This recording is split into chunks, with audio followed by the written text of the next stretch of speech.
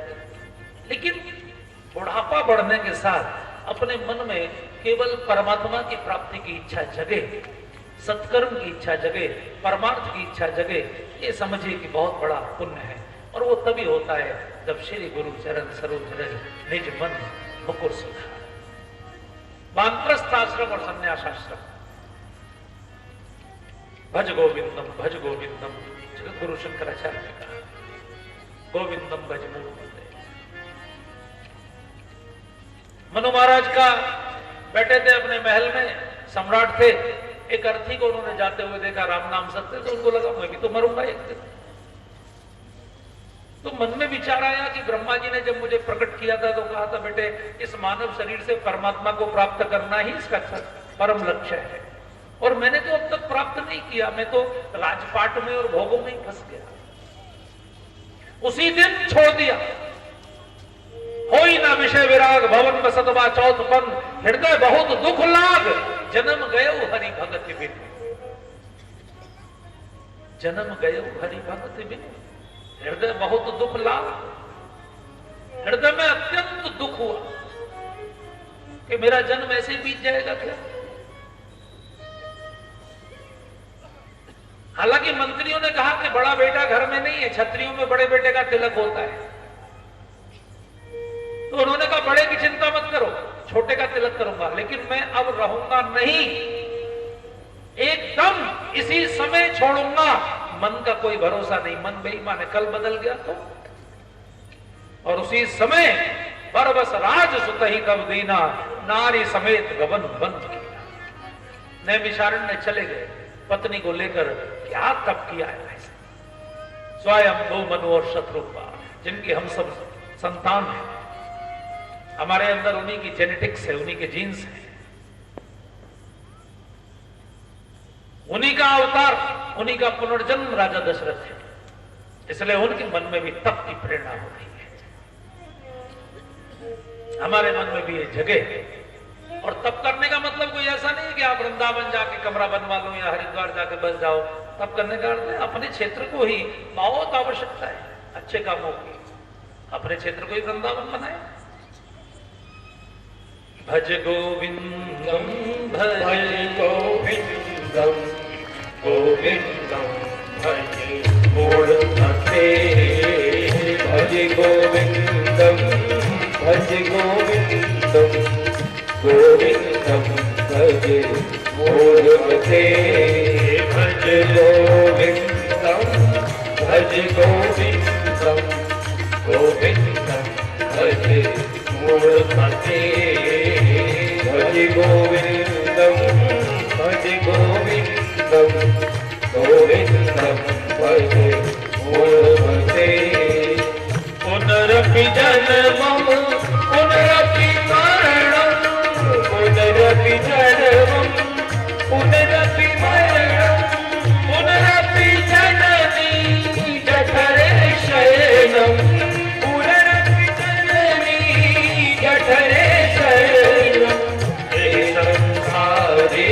कल दुष्टारे हे संसारे कल दुष्टारे पारे पाहि मुरारे हे संसारे कल दुष्टारे पारे पाहि मुरारे भज गोविंदम भज गोविंदम गोविंदम भज मूढ़मते भज गोविंदम भज गोविंदम गोविंदम भज मूढ़मते।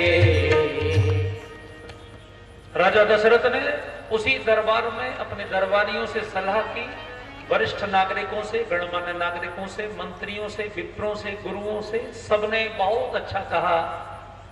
राजा दशरथ ने कहा राम को युवराज बना दूं, सबने कहा बहुत उत्तम निर्णय है। फिर अपने गुरुदेव से पूछा, गुरु वशिष्ठ से, उन्होंने कहा इससे सुंदर तो कुछ हो नहीं सकता। तब राजा ने कहा अच्छा तो मुहूर्त बताइए, कब करूं तिलक, कब शुभ होगा।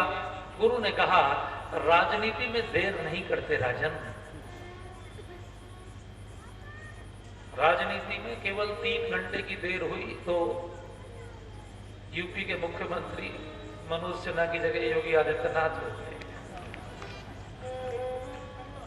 राजनीति के निर्णय में अगर निर्णय खुल गया और अगर उसमें देर हो गई तो फिर गई, 2 मिनट में बदल जाता है। बहुत तेज लोग होते हैं, क्योंकि रजोगुण के लोग सबसे तेज होते हैं, उनको यही ध्यान में होता है कि मैं कितना और प्राप्त करूं, अब तक मैं कितना प्राप्त कर लिया हूं, अब मुझे और कितना प्राप्त करना। रजोगुण बहुत सक्रिय करता है व्यक्ति, सतोगुण व्यक्ति को शांत करता है। इसलिए जिनमें रजोगुण है उन्होंने दुनिया को जीता है, चाहे वो सिकंदर हो चाहे वो कोई हो, रजोगुण।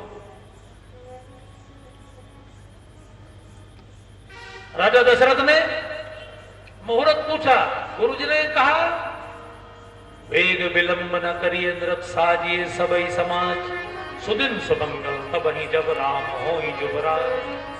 हे राजा, जिस दिन राम का तिलक होगा वो दिन दुनिया के लिए मुहूर्त बन जाएगा। राम को मुहूर्त की आवश्यकता नहीं, उनकी दीपावली, उनका दशहरा, उनकी नवमी, उनकी विवाह पंचमी सब तो दुनिया के लिए आदर्श मुहूर्त है। लेकिन राजा ने गुरु की बात को नहीं माना, कल पर टाल दिया, कल करूंगा। और कल नहीं आई हुई, काल आ गया हो। इसलिए इस कथा से एक बात अभी सीख लीजिए कि कभी भी अच्छे निर्णय को कल पर मत टालिए, कभी मत टालिए। अगर मन में कोई शुभ संकल्प आ रहा हो, मान लीजिए यही संकल्प आ रहा हो कि अब हम रामायण पढ़ना शुरू करेंगे, रामायण सीरियल देखेंगे, या कोई अच्छा काम गौ सेवा शुरू करेंगे, कुछ और शुरू करेंगे, तो टालिए मत। राजा ने टाल दिया, फिर अपने हाथ से तिलक नहीं कर पाए, प्राण छोड़ने पड़े। इसलिए भगवान कभी नहीं टालते। भगवान की शरण में जब विभीषण आया तो उन्होंने जाते ही क्या काम किया, जाते ही राम तिलक दे ही सारा। और उसको क्या कहा, विभीषण नहीं कहा, उसको कहा कहु लंकेश सहित परिवार। उसको लंकेश बना दिया, उसका राज तिलक कर दिया, लंका का राज्य दे दिया। जामवंत जी ने भगवान के कान में पूछा, प्रभु प्रभु, भगवान ने कहा क्या बोलते जामवंत जी, बोले आपने इसको लंका का राजा बना दिया, तो लंका तो अभी आपने जीती नहीं है, अभी तो समुद्र भी पार नहीं हुआ महाराज। भगवान ने कहा क्यों जामवंत जी, हमारी भुजाओं पर भरोसा नहीं है क्या? अरे नहीं जीती तो जीत लेंगे, बना दिया सो बना दिया। जामवंत जी ने कहा वो तो मुझे भरोसा है, लेकिन एक प्रॉब्लम है। बोले क्या? बोले ये तो बेचारा किराए वाली फ्लाइट से आया है, रावण के पास तो अपना प्लेन है, पुष्पक विमान। अगर कल रावण भी आपकी शरण में आ गया अपनी समस्त रानियों को लेकर, जानकी जी को लेकर, और मुंह में तिनका दबा के आ गया और कहा महाराज मैं तो ब्राह्मण हूं, आपकी गाय हूं, जरा क्षमा कर दीजिए, गलती हो गई थी, आप क्या करेंगे? भगवान ने कहा क्षमा कर देंगे। नहीं, क्षमा तो कर देंगे, लेकिन रावण को क्या बनाएंगे फिर? वो कोई कलराज मिश्रा जी की तरह राज्यपाल बनना तो पसंद नहीं करेगा, उसको क्या बनाएंगे भाई? वो तो सम्राट बन, वो तो मेन स्ट्रीम में रहेगा राजा, उसे कहां एडजस्ट करेंगे? भगवान ने कहा देखिए जामवन जी, बहुत आप मत सोचिए, परेशान मत होइए। पहली बात तो रावण शरण में आएगा नहीं, और अगर शरण में आ गया तो देखो लंका का राजा तो विभीषण ही होगा। मैंने वचन दे दिया है, हम लोग रघुवंशी हैं, प्राण जाई पर वचन न जाई। लेकिन अगर रावण मेरी शरण में आ गया, अगर रावण स्वयं को चेंज करने को तैयार है, तो रावण से योग्य तो इस पृथ्वी पर कोई नहीं है। जामवन जी, मुझे मेरे भाइयों पर पूरा भरोसा है, मैं उसको अयोध्या का सम्राट घोषित कर दूंगा। लेकिन अब लंका का राजा तो विभीषण बनेगा। मैं शुभ काम को टालता नहीं हूं, इसलिए हमारे संत कहते हैं कल करे सो आज कर, आज करे सो अब, पल में परलो होत है बहुरी करेगो कब। लेकिन शुभ निर्णयों में लोग सोचते हैं कि नहीं, आज करे सो कल करे और कल करे सो परसों, और ऐसी जल्दी कहां पड़ी है भैया, अभी तो जीना परसों। राजा ने कल पर टाला, तभी देवताओं की मीटिंग हो गई और देवताओं ने इमरजेंसी मीटिंग कॉल की, और उसमें ये विचार हुआ कि देखिए अगर राम राजा बन गए तो फिर रावण को कोई नहीं मार सकता, क्योंकि राम वचन का पालन करेंगे और लंका की अयोध्या का समझौता है कि ना हम आप पर आक्रमण करेंगे ना आप हम पर आक्रमण करेंगे। राम को समझौता का पालन करना पड़ेगा और फिर रावण नहीं मारा जाएगा। तो अगर रावण को मरवाना है तो राम को राजा बनने से रोको। उस समय रावण की जो पोजीशन थी वो आजकल की पोजीशन में आप ऐसा मान सकते हैं, आजकल का जो ग्लोबल सिस्टम है उसमें ऐसा मान सकते हैं जैसे अमेरिका की पोजीशन है। जैसे हम सब लोग स्वतंत्र हैं, कहने को हम सब लोग स्वतंत्र हैं सभी देश, लेकिन अगर आप ध्यान से देखेंगे तो सब में जो फाइनेंशियल पॉलिसीज हैं वो अमेरिका है। इसलिए अमेरिका की बहुराष्ट्रीय कंपनियां पूरी दुनिया पर कब्जा जमाए बैठी है। इतनी बड़ी बड़ी कंपनियां हैं, पूरे देश की जीडीपी भी उनके बराबर नहीं है। इतनी बड़ी बड़ी कंपनी, एक कंपनियों से ही अमेरिका चलता है। वो ऐसी नीति बनाते हैं और वो इतने योग्य लोग हैं, वो 20 साल पहले को पता रखते हैं कि आगे जाके हिंदुस्तान में कौन आगे बढ़ेगा, उसी पर हाथ रखते हैं। हिंदुस्तान में जितने रिजर्व बैंक के चेयरमैन बनते हैं वो सब अमेरिका में पहले नौकरी कर चुके होते हैं। ध्यान रखिए, बिना अमेरिका के कोई नहीं बनता है।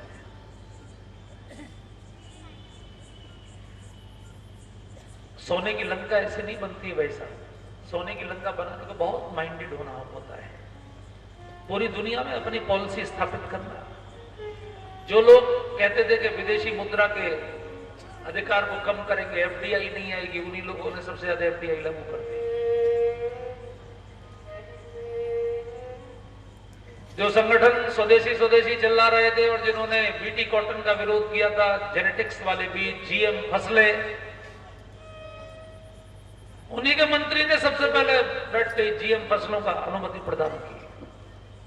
बीटी बीज आ गए, बीटी बैगन वगैरह सबके, सरसों के।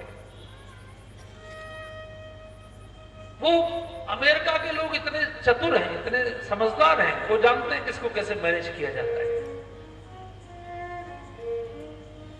रावण की पोजीशन बिल्कुल अमेरिका जैसी है। जैसे आप देखते हैं ना, यूएनओ अमेरिका में है, सुरक्षा परिषद अमेरिका में है, सारी विश्व बैंक अमेरिका में, अंतरराष्ट्रीय मुद्रा कोष भी अमेरिका में। क्यों है भाई सब अमेरिका में? जब सभी देश उसमें शामिल है तो बाकी देशों में क्यों नहीं? ये दादागिरी है। इसलिए देवता बहुत समझदार है, वो जानते हैं अगर पूरी दुनिया में से पूंजीवाद को, भोगवाद को मिटाना है, ये भोग की संस्कृति को यदि समाप्त करना है, तो पहले राम को राजा बनने से रोकना है। अगर वो अयोध्या के सिंहासन पर बैठे तो त्रिलोकी के सम्राट नहीं बन पाएंगे। अगर उनको त्रिलोकी का सम्राट बनाना है तो अयोध्या के सिंहासन को पहले न बैठे, वो रावण से युद्ध करें, रावण को मारें, उसके बाद पूरे विश्व के सम्राट बने। इसलिए वो सरस्वती मैया को कहा आप जाओ। सरस्वती मैया आई और सरस्वती मैया किसकी बुद्धि बिगाड़ गई? मंथरा की बुद्धि बिगाड़ गई। बाद में पत्रकारों ने सरस्वती मां का इंटरव्यू लिया कि आपने मंथरा को ही सेलेक्ट क्यों किया पूरी अयोध्या में? सरस्वती मां ने कहा कि अयोध्या में जिसने अयोध्या में जन्म लिया, जिसने सरयू का जल पिया, वो राम विरोधी कैसे हो सकता है? मुझे कोई अयोध्या में ऐसा नहीं मिला जो राम विरोधी हो सके। केवल मंथरा ही एकमात्र ऐसी प्राणी थी जो कैकेयी के साथ दहेज में आई थी। कैकेयी को बेटी मानती थी और पहले लोग बेटी के घर का पानी नहीं पीते थे, इसलिए मंथरा मिनरल वाटर पीती थी। उसके लिए स्पेशल मिनरल वाटर की सप्लाई होती थी बिस्लरी कंपनी की, और उसका जन्म भी अयोध्या का नहीं था। तो मंथरा की बुद्धि को बिगाड़ दिया। अब देखिए, हमारी बुद्धि को बनाती भी सरस्वती और बिगाड़ती भी सरस्वती। कब किसकी खोपड़ी पे बैठ जाए, कब कौन क्या कर दे। अच्छे खासे अडवाणी जी प्रधानमंत्री हो गए थे, पाकिस्तान की यात्रा पे चले गए, जिन्ना की मजार पे जिन्ना ग्रेट लिखे आए। सरस्वती ने 1 मिनट को बुद्धि बिगाड़ी, उसके बाद कैरियर खत्म। सरस्वती जिसकी बुद्धि पर बैठ जाए, बनाने वाली भी बिगाड़ने वाली। एक लाइन लिखने से उसके बाद विचार कर।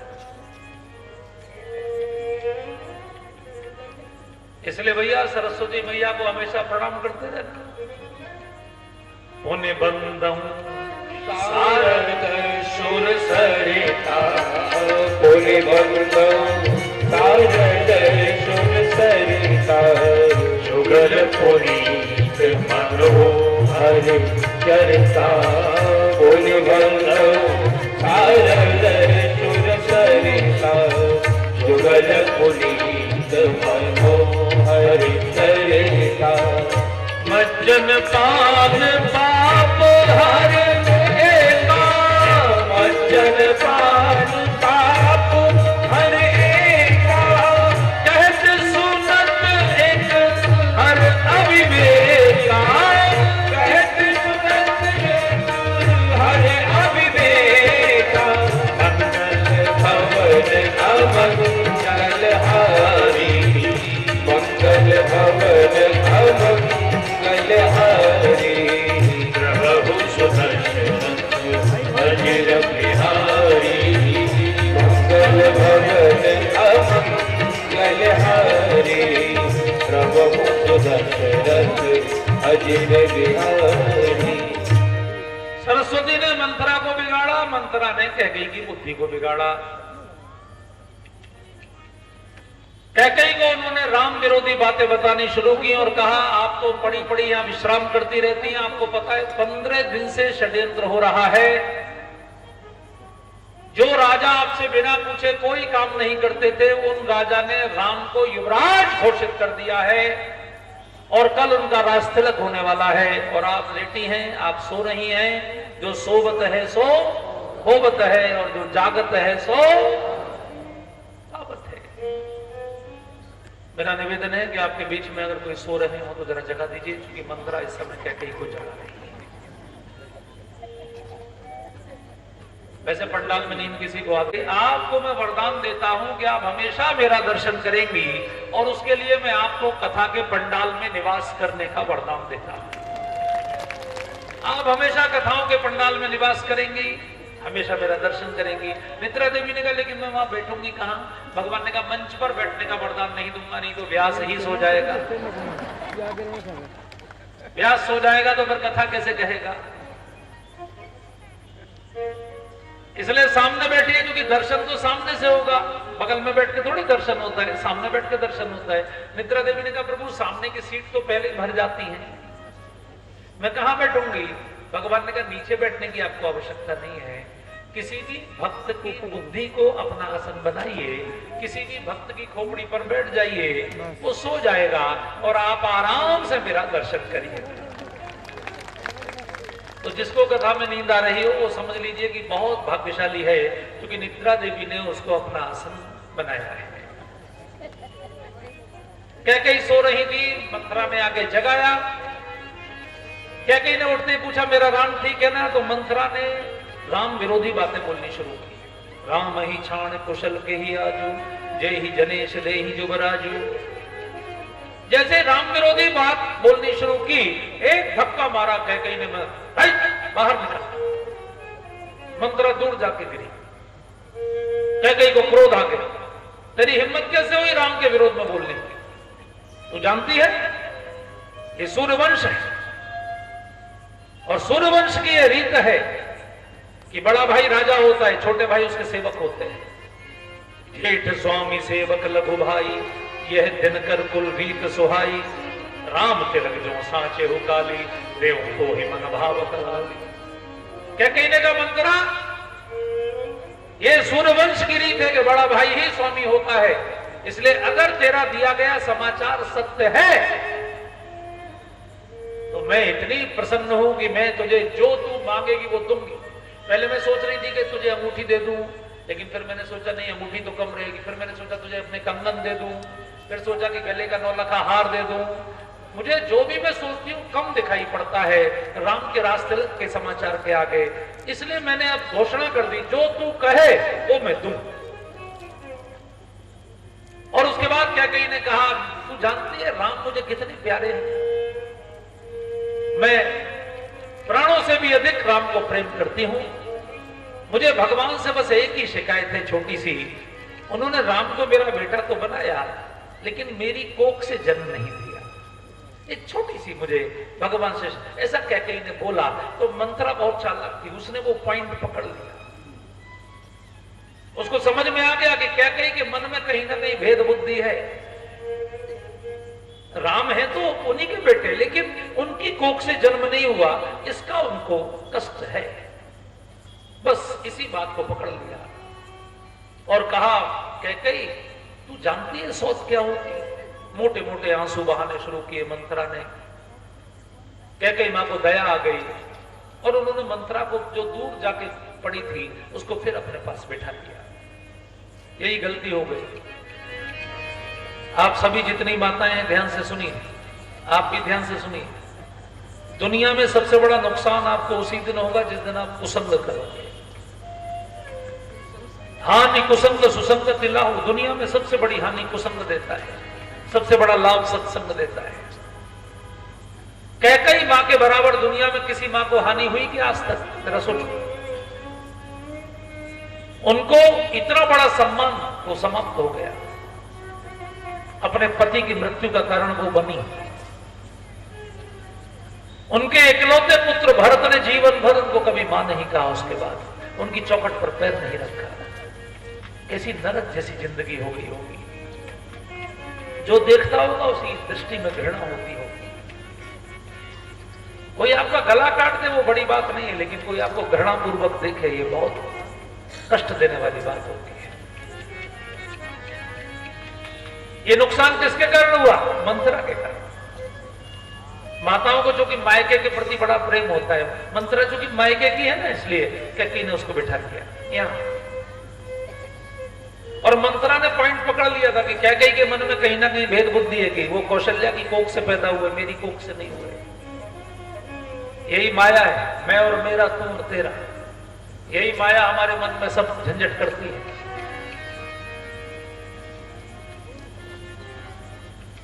भगवान की इच्छा को भी हम स्वीकार नहीं करते।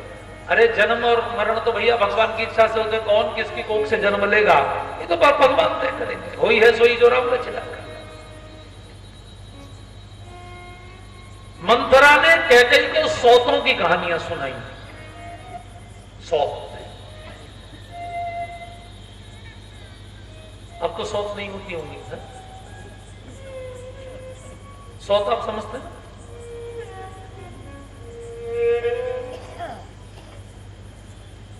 पहले बहुत सौत होती थी।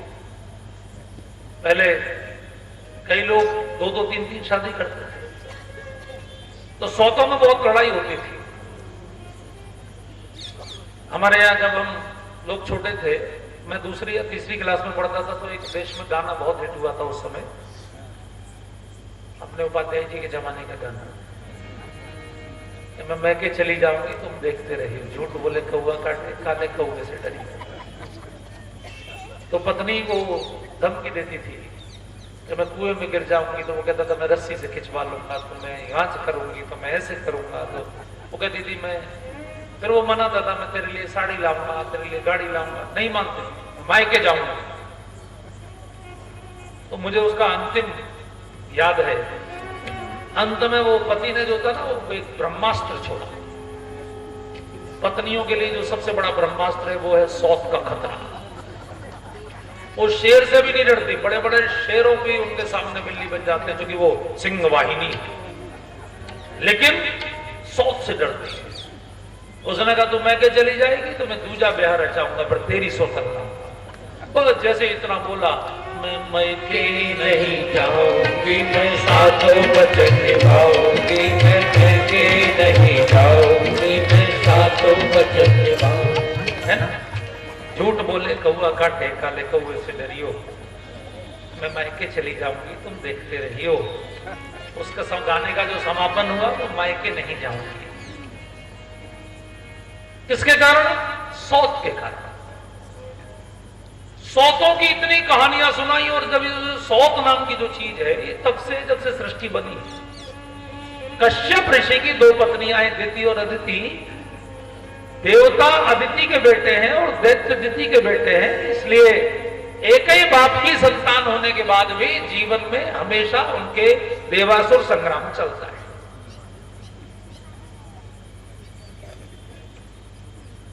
कश्यप ऋषि की पत्नी कद्रु हैं जो नागों की माता है, विनता गरुड़ जी की माता है, लेकिन कद्रु ने विनता को जो कष्ट दिए उसके कारण आज भी गरुड़ जी अपनी मां के दुख का बदला लेने को नागों को खाते हैं। सौतों की कितनी कहानियां हैं।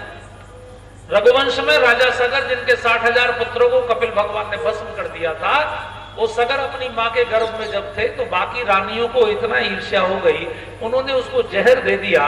तो वो बच्चा जब पैदा हुआ तो अपने सिर पर जहर का निशान लेकर पैदा हुआ, इसलिए उसका नाम सगर रखा गया। गुरु वशिष्ठ ने अपनी औषधियों से उसको बचा लिया। शुक्राचार्य की पुत्री देवयानी ने दैत्यराज बृहस्पति की पुत्री शर्मिष्ठा को कितने कष्ट दिए आप जानते हैं। सौतों की बहुत कहानियां हैं। इतनी कहानियां कैकेयी को सुनाई कि कैकेयी कांपने लगी और उन्होंने मंत्रा को कहा तू मेरी गुरु मैं तेरी चेली, तू कहेगी तो मैं कुएं में भी कूद जाऊंगी, बोल क्या करना है। मंत्रा ने कहा अगर मेरी बात मानेगी तो कुएं में तेरे दुश्मन कूदेंगे। तेरे राजा पर 2 वरदान है, वो भवन में जाओ, पूरा नाटक करो, पूरा एक्टिंग करना अच्छी तरह, प्रिया चरित्रम, और ये रेशमी साड़ी उतारकर काली धोती पहन लो, सोने के आभूषण जमीन पर बखेर दो, बाल खोल लो, जमीन पर लेट जाओ। राजा आए तो मानना नहीं, क्रोध का प्रदर्शन करना। जब राजा राम की सौगंध खा लें तब वरदान मांगना, भरत का तिलक और राम का वनवास। मंत्रा का गुरु मंत्र लेकर कैकेयी अपने को भवन में चली गई। शाम को राजा कैकेयी के भवन में पधारे। कैकेयी को सरप्राइज गिफ्ट देने के लिए उनको लगा कैकेयी बहुत प्रसन्न होंगी, क्योंकि कैकेयी राम को बहुत प्रेम करती है, लेकिन यहां तो उल्टा ही हो गया। मंत्रा दरवाजे पर बैठी थी, उसने कोप भवन की ओर इशारा कर दिया। कोप भवन सुनते ही राजा की हालत खराब हो गई। कोप भवन सुन सकुचे उराओ। अभी अभी इतना बड़ा दरबार करके आए थे, जिनमें सैकड़ों राजा उनको मत्था टेकने आए थे, चक्रवर्ती सम्राट हैं, लेकिन पत्नी के क्रोध के आगे बड़े बड़े सम्राट भी कितने घबराते हैं। हालांकि चित्तौड़ वाले तो नहीं घबराते होंगे।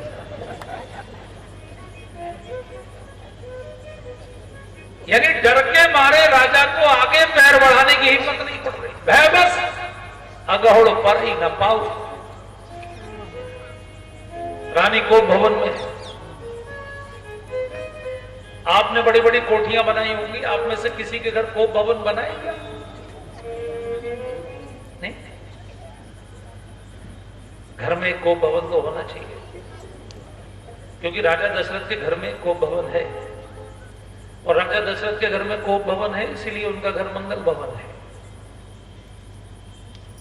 अच्छा बताइए, आपके घर में आप एक शौचालय भी बनाते हैं, एक स्नान घर भी बनाते हैं, एक रसोई भी बनाते हैं, एक बेडरूम, एक ड्राइंग रूम, एक स्टोर रूम, ऐसा बनाते हैं, एक लॉबी।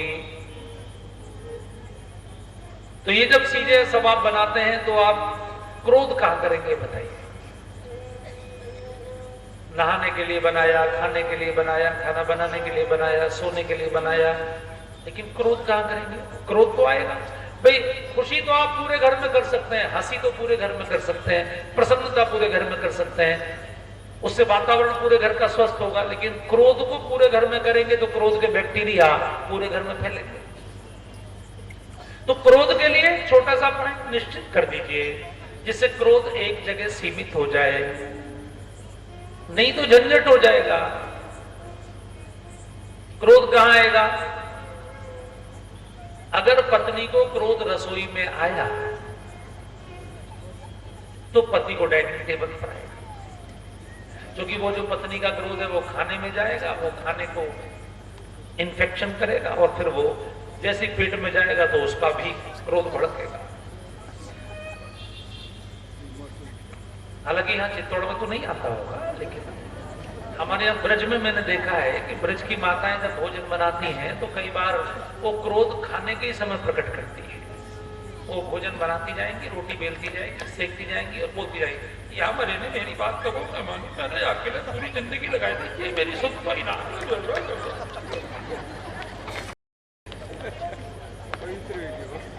अब अगर वो खाना बनाते समय बोलेंगी तो वो क्रोध काय में जाएगा? खाने में जाएगा, क्योंकि आयुर्वेद में भावना का बड़ा महत्व है।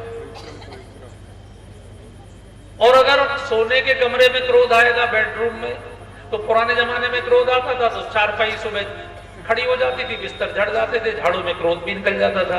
अब तो इतने बड़े बड़े इतने मोटे मोटे गद्दे हैं, वो कभी झड़ते नहीं, बेड कभी उठता नहीं, तो क्रोध के कीटाणु उसमें घुस जाते हैं और वो फलते फूलते हैं, फिर वो जल्दी इन्फेक्शन बढ़ जाता है। अपने बेडरूम में क्रोध का, छोटी छोटी बातों पर क्रोध आने लगता है। देखिए, कथा तो आप सुनते रहते हैं, लेकिन मेरा आपसे निवेदन है कि प्लीज अगर मेरी बात आपको समझ में आए तो दो संकल्प कर लीजिए, अपनी रसोई में और अपने सोने के कमरे में कभी भी क्रोध मत करिए। थोड़ा सा उस समय कंट्रोल करिए और क्रोध करने के लिए अलग से कमरा बनवा लीजिए। अगर इतना बजट ना हो अलग से कमरा बनवाने का, तो एक अच्छी सी कुर्सी को रख लीजिए और उस पर लिख दीजिए कोप कुर्सी। लेकिन उनको ऐसी जगह रखिए उस कुर्सी को जहां कूलर पंखा कुछ लगा हो, जिससे कोप करने वाला जल्दी ठंडा हो जाए। और घर में नियम बना दीजिए कि चाहे पति को क्रोध आए, चाहे पत्नी को, चाहे बच्चों को, चाहे बुजुर्गों को, भैया जिसको क्रोध आए सब जगह क्रोध नहीं करना है, इस कुर्सी पर आके बैठ जाओ और यहीं बैठ कर यहीं करो। बाबा रामदेव की दीक्षा ही लो। जितना क्रोध आए उतनी तेज कपालभाति करो। अगर आपने कोप का मैनेजमेंट कर लिया तो घर कैसा हो जाएगा? मंगल भवन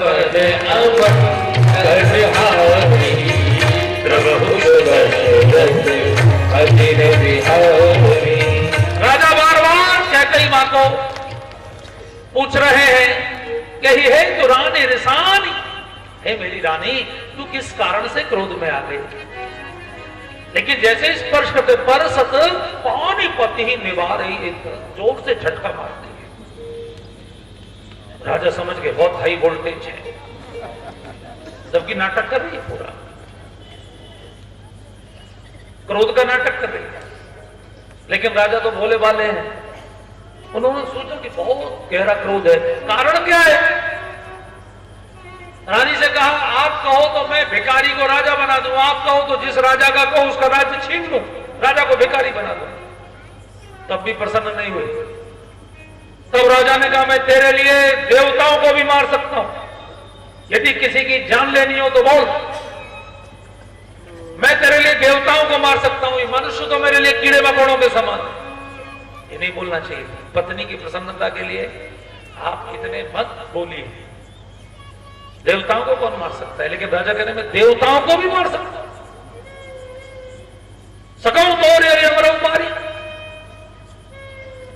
रानी समझ गई कि अब मेरे वश में आ रहे हैं, लेकिन फिर भी उन्होंने नाटक किया, फिर भी नहीं मानी। तो बार बार राजा ने उनको बनाने के लिए बार बार कह राऊ सुमुखी सुलोचनी पिक बचनी, कारण मोहि सुनाऊ गजगामिनी निज कोप कर। बार बार रानी से पूछ रहे हैं, हे सुमुखी, हे सुलोचनी, हे गजगामिनी, हे कोकिलबेनी, जब तक आप बताएंगे नहीं कि आप किस बात से क्रोधित हैं तो मुझे पता कैसे लगेगा? अब देखिए इतने बुढ़ापे में राजा क्या बोल रहे हैं।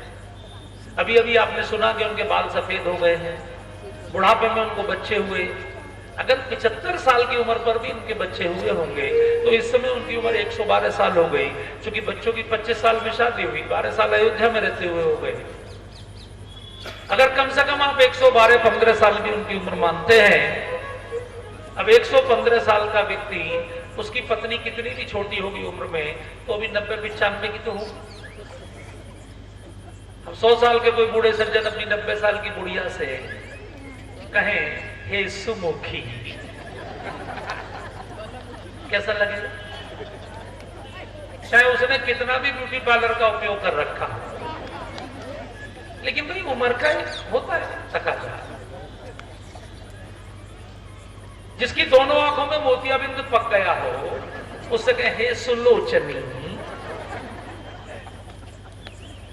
दांत निकल गए हो। आजकल तो नए दांत लग जाते हैं, पहले तो नए दांत लगते नहीं थे। अब दांत निकल जाए बुढ़ापे में, तो दांत निकलने वाला जब केला खाता है तो कितना अच्छा लगता है, उसके पूरे मुंह में केला इधर उधर भागता है, बोलता है तो हवा निकल जाती है। अब जिसके मुंह से हवा निकल जाती है उससे राजा कहे हे कोकिल बेनी, घुटनों में दर्द हो, कमर टेढ़ी हो गई हो, उससे हे गजगामिनी। इतनी उम्र में ये बात अच्छी नहीं लगती। तो युवा अवस्था में बोले, 40-50 की उम्र तक बोले तो ठीक है। अब यहाँ जितने भी बहुत बुजुर्ग लोग सुनने आते हैं वो जरा कथा से लौट के जरा कह के देखिएगा घर से। और राजा ने ये बात एक बार नहीं कही, बार बार कह रहा हूं। रानी समझ गई कि राजा मेरे वश में। रानी ने कहा आप मीठी बातें बहुत करते हैं, लेते देते कभी कुछ नहीं। राजा ने कहा मैं बहुत प्रसन्न हूं, बोलो क्या चाहिए? बोले मेरे 2 बड़े। राजा ने कहा 4 लोग। रानी ने कहा मुझे भरोसा नहीं। तब राजा ने कहा रघुकुल रीते सदा चलिया, रघुकुल रीते सदा चलिया, प्राण जाए पर वचन न जाए, रघुकुल रीते सदा प्राण जाए पर वचन न जाए, मंगल भवन अमंगल हारी, मंगल भवन अमंगल हारी, प्रभु सुध दशरथ अजिर बिहारी, प्रभु सुध दशरथ अजिर बिहारी, रघुकुल रीत सदा चली आई, रघुकुल रीत सदा चली आई, प्राण जाए पर वचन न जाए, रघुकुल रीत सदा चली आई, प्राण जाए पर वचन न जाए।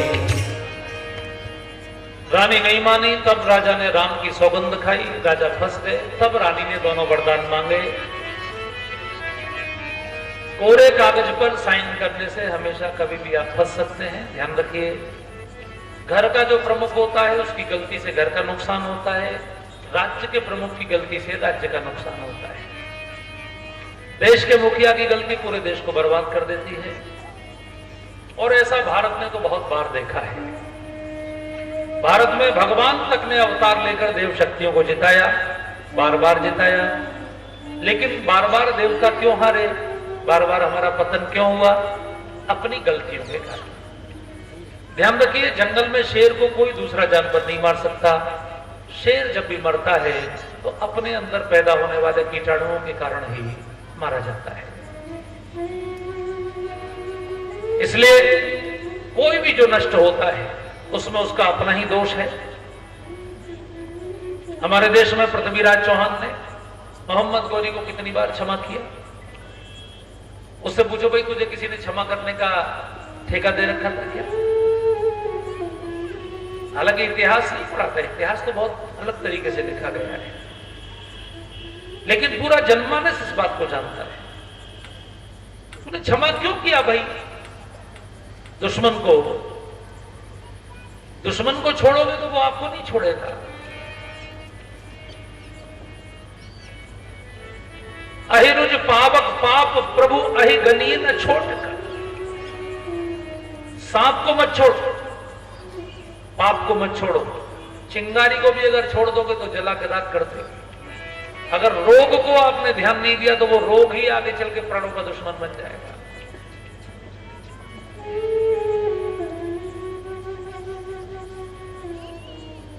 राजा पृथ्वीराज चौहान इतने ताकतवर थे कि वो चाहते तो गजनी को भी नष्ट कर देते जाके, और तमाम आगे तक पूरे पश्चिम एशिया को, मध्य एशिया को जीतने की क्षमता रखते थे।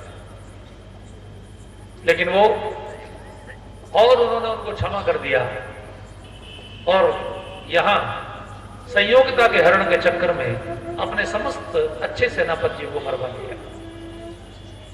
भारत का भाग्य बदल गया। एक राजा की गलती से 1000 साल से देश भोग रहा है। वल्लभ भाई पटेल जी ने पूरे सब रियासतों को भारत में विलीन कर दिया, केवल नेहरू जी ने कश्मीर को रुकवा दिया। आज तक सुलग रहा है। कितने सैनिक मारे जा रहे हैं। एक राजा की गलती कितनी भारी पड़ती है, कल्पना करिए। अब इन्होंने कह दिया 2 वरदान मांग लो, और उन्होंने मांग लिए। अब आप क्या परेशान हो? अब कह रही है क्या मांग लिया? रानी क्रोध में क्यों हो? कहो तजिरोष राम अपराधो, सब कोई कही राम सुट साधु। अरे अपना गुस्सा छोड़ के राम का अपराध तो बताओ। राम ने ऐसा क्या कर दिया जो आप वनवास दे रही हो? सब तो कहते हैं राम साधु है। कैकेयी ने कहा साधु है इसीलिए तो वन भेज रही हूं। साधु का महल में क्या काम है? आपको क्या प्रॉब्लम है?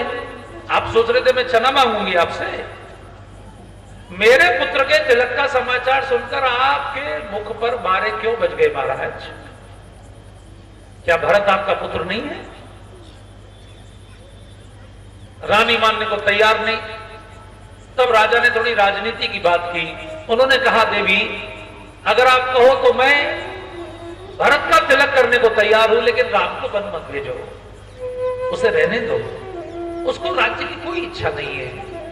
लेकिन रानी ने कहा अगर सवेरे का सूरज निकलते ही राम वन नहीं गए तो मैं आत्महत्या करूंगी, और पूरी दुनिया में आपकी नाक कट जाएगी। जो रघुकुल की नाक है कि प्राण जाए पर वचन न जाए, समाप्त हो जाएगी। राजा ने सिर फोड़ना शुरू किया दीवारों में, लेकिन रानी पर कोई असर नहीं। खून के फव्वारे छूटते हैं, राजा बार बार बेहोश होते हैं, बार बार उठते हैं, लेकिन रानी पर कोई असर उसका नहीं है। सवेरे भगवान ने आकर अपने पिताजी की हालत देखी। कैकेयी वहीं बैठी थी। कैकेयी से पूछा मां क्या बात हो गई? बिल्कुल पत्थर जैसा दिल करके कैकेयी ने भगवान राम को सारी बात सच सच बताई। मैंने आपके पिताजी से 2 वरदान मांगे थे, आपका वनवास, भरत का तिलक, लेकिन ये चूंकि आप तो बहुत प्रेम करते ना राघव, इसलिए इनकी ऐसी हालत हो गई है। कैकेयी के मन में जरा सी भी लज्जा, जरा सा भी संकोच नहीं हुआ। इतना कड़वे वचन उनके मुख से निकले, लेकिन भगवान मुस्कुराए। मैं आपसे निवेदन करूंगा इस समय आप पीछे जो फोटो लगी है भगवान की, उसकी ओर देखिए।